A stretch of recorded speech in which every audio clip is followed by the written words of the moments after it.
सर्वेश, आपको यहाँ पर रोकना चाहेंगे। एक बड़ी खबर इस वक्त सामने आ रही है। सर्वेश, आप तक फिर बात करेंगे, लेकिन इस वक्त एक बड़ी खबर, गुवाहाटी एयरपोर्ट पहुंचकर एकनाथ शिंदे ग्रुप पहुंच चुका है। आपको बता दें, गुवाहाटी एयरपोर्ट एकनाथ शिंदे ग्रुप पहुंच चुका है।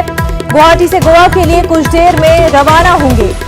एकनाथ शिंदे ने विक्ट्री साइन दिखाया है। बड़ी खबर आपको बता रहे हैं, एकनाथ शिंदे ग्रुप गोवा के लिए निकल चुके हैं। गुवाहाटी एयरपोर्ट पहुंच चुके हैं। आप तस्वीरें अपने टीवी स्क्रीन पर देख सकते हैं।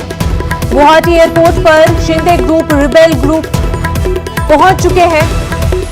गुवाहाटी से गोवा के लिए कुछ देर में ही रवाना होंगे। साथ ही आपको बता दें, एकनाथ शिंदे ने विक्ट्री साइन दिखाया है, इशारा कि कल फ्लोर टेस्ट होता है तो विक्ट्री उनकी है। लेकिन इससे पहले सुप्रीम कोर्ट में हियरिंग भी होनी है। आपको बता दें कि शिंदे ग्रुप जो है वो काफी कॉन्फिडेंट है कि उनकी विक्ट्री होनी है। इस वजह से एकनाथ शिंदे भी विक्ट्री साइन दिखाते हुए एयरपोर्ट पर नजर आए। गुवाहाटी एयरपोर्ट की तस्वीरें आप अपने टीवी स्क्रीन पर देख सकते हैं।